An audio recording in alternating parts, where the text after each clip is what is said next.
இலங்கையின் முதற்தர சுற்றுலா தலம் ரீச்சாவின் மாபெரும் உணவு திருவிழா ஆகஸ்ட் மாதம் 7, 8, 9 மற்றும் 10ஆம் திகதிகளில் மாலை 6 மணி முதல் 10 மணி வரை. இன்றே டிக்கெட்டுகளை பெற்றுக் கொள்ளுங்கள்.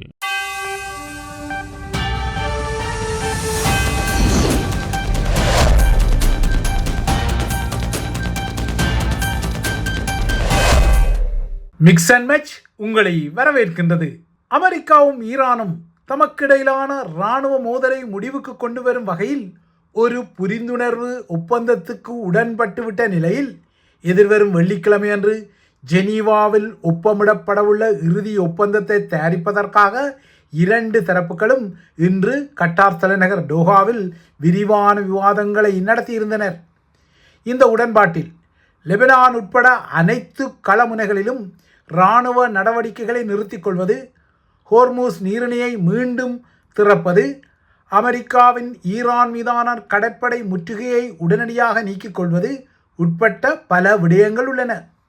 இன்றைய டோஹா பேச்சுக்களுக்கு பின்னர் ஜெனீவாவில் பாகிஸ்தான் மற்றும் கட்டார் ஆகிய நாடுகளின் அனுசரணையுடனும் சர்வதேச நாடுகளின் முன்னிலையிலும் அமெரிக்காவில் அரச தலைமைகளின் முன்னிலையிலும் வெள்ளியன்று இந்த ஒப்பந்தத்தின் ஒப்பமிடல் நடைபெறும் என்று எதிர்பார்க்கப்படுகின்றது. இந்த ஒப்பந்தத்தில் ஈரான் ஒருபோதும் அணு ஆயுதத்தை உற்பத்தி செய்ய முடியாது என்ற விடயம் உள்ளதால் தனது ஆட்சியில் மேற்கொள்ளப்பட்ட இந்த ஒப்பந்தம் முன்னர் அரசு தலைவர் பராக் ஒபாமா காலத்தில் செய்யப்பட்ட ஒப்பந்தத்தை விட மிகச் சிறந்தது என ட்ரம்ப் கூறிக்கொள்கிறார். ஒபாமாவின் ஈரானை மையப்படுத்திய ஒப்பந்தம் என்பது பணம் மற்றும் ஏனைய சலுகைகளை ஈரானுக்கு வழங்கி அது ஒரு அணு ஆயுதத்தை உருவாக்கும் அளவுக்கு ஒரு பாதையை வகுத்து கொடுத்ததாக குற்றஞ்சாட்டும் ட்ரம்ப், அமெரிக்கா இதுவரை செய்த ஒப்பந்தங்களிலேயே ஒபாமா செய்த ஒப்பந்தம்தான் மிக மோசமான முட்டாள்தனமான ஒப்பந்தம் எனவும் சீறுகிறார். ஆனால் தனது ஒப்பந்தமோ ஈரான் ஒருபோதும் அணு ஆயுதத்தை உற்பத்தி செய்வதை தடுப்பதற்கான ஒரு முக்கிய அரண் என்றும் ஈரான் இந்த அரணை உடைக்க முடியாது என்றும் இது ஒபாமாவின் கால ஒப்பந்தத்துக்கு முற்றிலும் நேர்மாறானது எனவும் அவர் கூறுகிறார். ஒபாமாவின் ஆட்சி காலத்தில் ஈரானின் அணுசக்தி திட்டத்தை கட்டுப்படுத்துவதற்காக ஒரு ஒப்பந்தம் உருவாக்கப்பட்ட விடயம் நீங்கள் அறிந்த விடயம். இது மிக பழைய விடயம். ஒபாமாவின் கால ஒப்பந்தத்தில் அமெரிக்கா அந்த ஒப்பந்தத்தின் ஒரு பகுதியாக இருந்ததே தவிர முதன்மையாக இருக்கவில்லை. இந்த ஒப்பந்தத்தின் மூலம் ஈரானை அனைத்துலக கண்காணிப்பாளர்கள் கண்காணித்துக் கொண்டனர்.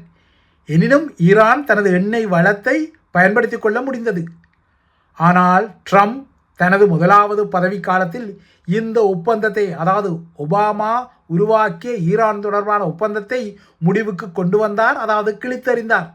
இதனால் ஈரானும் உடனடியாகவே அந்த ஒப்பந்தத்திலிருந்து விலகிய பின்னர் தனது யுரேனிய செறிவூட்டும் பணியை தொடங்கிய நிலையில்தான் கடந்த பிப்ரவரியில் இடம்பெற்ற ஒரு கடுமையான போருக்கு பின்னர் ட்ரம்பின் புதிய ஒப்பந்தம் சற்று வித்தியாசமாக இரண்டு நாடுகளுக்கும் இடையிலான பகைமையை நிறுத்தும் பாணியில் வந்திருக்கின்றது.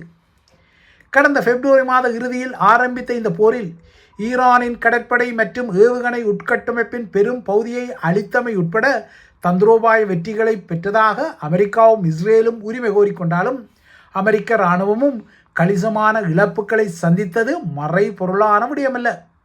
ஈரானை பொறுத்தவரை ஏப்ரல் 8 அன்று போர் நிறுத்தம் அறிவிக்கப்படுவதற்கு முன்னர் ஒரு மாத காலத்துக்கு நீடித்த போரில் அதன் உயர் தலைகள் பலர் கொல்லப்பட்டனர். இந்த உயர் தலைகளில் அரசியல் மற்றும் இராணுவ தலைகள் இருந்தன. போரின் முதல் நாளான பிப்ரவரி 28ஆம் தேதி அன்று தெஹ்ரான் மீது நடத்தப்பட்ட தாக்குதலில் ஈரானின் அதி உயர் ஆன்மீக தலைவரான அலி கமேனியும் அவரது குடும்ப உறுப்பினர்களும் பலியாகி கொண்டனர். இதன் பின்னர் மார்ச் 17 அன்று ஈரானிய அதிகாரத்தின் தூணாக விளங்கிய ஈரானிய பாதுகாப்பு தலைவர் அலி லாரிஜானியும் தனது குடும்ப உறுப்பினர்களுடன் இஸ்ரேலின் வான்வழி தாக்குதலில் கொல்லப்பட்டார். இதேபோலவே பாதுகாப்பு அமைச்சர் அசிஸ் நசீர் சாதே, புரட்சிகர பாதுகாப்பு படையின் தலைவர் முகமது பக்பூர், கடற்படை தளபதி அலிரேசா டங்சிரி, ஆயுதப்படைகளின் ஆலோசகரும் தூணுமாக இருந்த அலி ஷம்கானி, உளவுத்துறை அமைச்சர் இஸ்மாயில் கதீப் ஆகியோரும் தாக்குதல்களில் கொல்லப்பட்டனர். இதற்கும் அப்பால் துணை இராணுவ குழுவான பசிச்சின் தளபதி குலாம் ரெசா சுலைமானியும் புரட்சிகர பாதுகாப்பு படையின் செய்தி தொடர்பாளர் அலி முகமது நைனியும் தாக்குதலில் கொல்லப்பட்டனர். இவர்களுக்கும் அப்பால் ஈரானிய இராணுவ அலுவலகத்தின் தலைவர் முகமது ஷிராஷி, ஆயுதப்படைகளின் தலைமை தளபதி அப்துல் ரஹீம் முசவி ஆகியோரும் தாக்குதல்களில் கொல்லப்பட்ட நிலையில்தான் இவ்வளவு விலை கொடுத்த பின்னர்தான் ஈரானும் அமெரிக்காவும் இப்போது இந்த உடன்பாட்டுக்கு வந்துள்ளன. இந்த போர்க்காலத்தின் போது ஈரானின் கடற்படை மற்றும் ஏவுகணை உட்கட்டமைப்பின் பெரும்பகுதியை அளித்தமை உட்பட அமெரிக்காவும் இஸ்ரேலும் குறிப்பிடத்தக்க தந்திரோபாய வெற்றிகளை பெற்ற போதிலும் அமெரிக்க இராணுவமும் இந்த களத்தில் கடுமையான இழப்புகளை சந்தித்தது.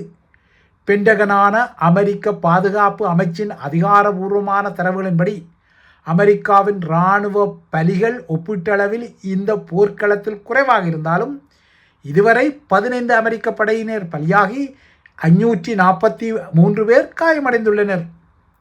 ஈரான் நடத்திய பரவலான ட்ரோன் மற்றும் பெலிஸ்டிக் ஏவுகணை தாக்குதல்களால் அமெரிக்க இராணுவம் குறிப்பிடத்தக்க தளவாட இழப்புகளையும் சந்தித்துள்ளது. இதில் 4 F-15 ரக போர் விமானங்களும் உள்ளடங்குகின்றன. ஆனால் இந்த 4 F-15 கலங்களில் 3 தற்செயலாக சொந்த தரப்பால் தவறுதலாக சுட்டு வீழ்த்தப்பட்ட கலங்களாக அமைகின்றன. குவைத்தில் இந்த சம்பவம் இடம்பெற்றது. இதற்கு அப்பால் ஒரு A-10 தண்டர்போல்ட் விமானமும் இழக்கப்பட்டது. ஒரு KC-135 ரக எரிபொருள் நிரப்பும் விமானமும் ஈரானிய தாக்குதலால் அளிக்கப்பட்டது. 2 C-130 ரக குளோப் மாஸ்டர் இராணுவ சரக்கு போக்குவரத்து விமானங்களும் இழக்கப்பட்டன. இதேபோலவே E-3 அவாக்ஸ் எனப்படும் வான்வழி எச்சரிக்கை மற்றும் கட்டுப்பாட்டு அமைப்பை கொண்ட வான்கலமும் 2 பிளாக் ஹாக் ஹெலிகாப்டர்களும் இழக்கப்பட்டன.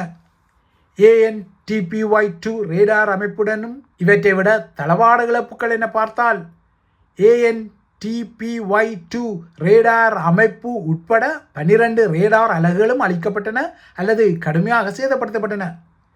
இதற்கு மேல் தாட் ஏவுகணை தடுப்பு அமைப்பும் பேட்ரியாட் ஏவுகணை தொகுதிகளும் சேதமடைந்தன. இறுதியாக கடந்த 9ஆம் தேதி H-64 அப்பாச்சி தாக்குதல் ரக ஹெலிகாப்டர் ஒன்றை ஈரான் வீழ்த்தியது. இந்த அப்பாச்சி ஹெலியுடன் ஈரான் ஏவிய ஷஹட் ட்ரோன் ஒன்று மோதியதால் அது வீழ்ந்தது. இந்த மோதல் ஈரானால் வேண்டுமென்றே செய்யப்பட்டதா அல்லது தற்செயலாக இந்த ட்ரோன் மோதியதால் உலங்குவானூர்தி வீழ்ந்ததா என்ற விடயத்தில் இப்போது விசாரணைகள் இடம்பெறுகின்றன. ஆக மொத்தம் 2 தரப்புமே ஆள் மற்றும் ஆளணி இழப்புடன் இப்போது ஒரு சமாதான டீலை செய்வதற்கு உடன்பட்டு கொண்டுள்ளன.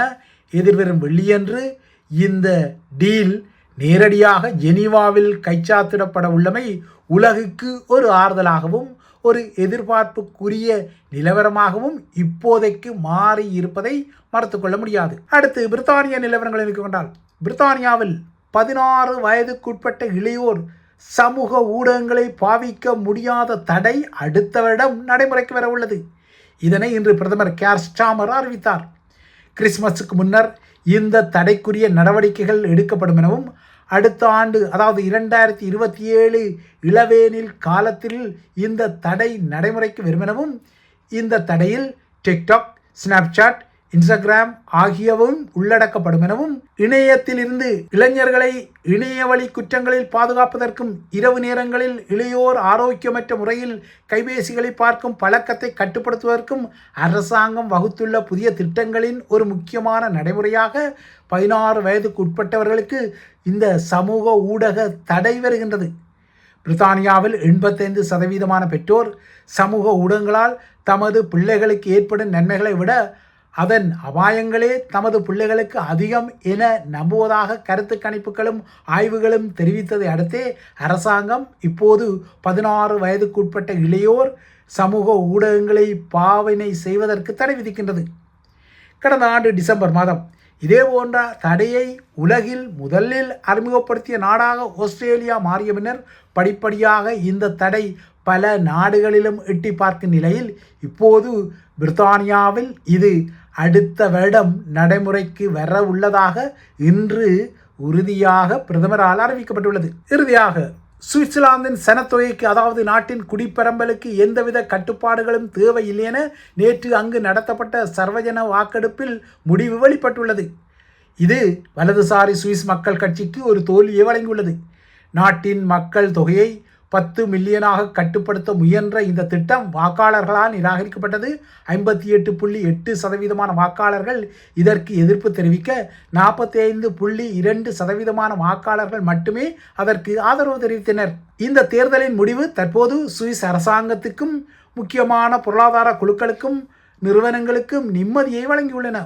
ஒருவேளை நேற்று நடந்த தேர்தலில் குடிப்பெரம்பலுக்கு கட்டுப்பாடு விதிக்கப்பட வேண்டும் என்ற வகையில் ஆம் என்ற பதில் வெற்றியை பெற்றிருந்தால் இது சுவிஸ் பொருளாதாரத்தை கடுமையாக முடக்கி ஐரோப்பிய ஒன்றியத்துடன் சுவிஸின் முக்கியமான வணிக உறவுகளிலும் பிளவுகளை ஏற்படுத்தியிருக்கக்கூடும் என்ற அச்சம் இருந்த நிலையில் இப்போது சுவிஸ் மக்கள் இந்த திட்டத்தை நிராகரித்தமை ஒரு ஆறுதலாக வந்துள்ளது.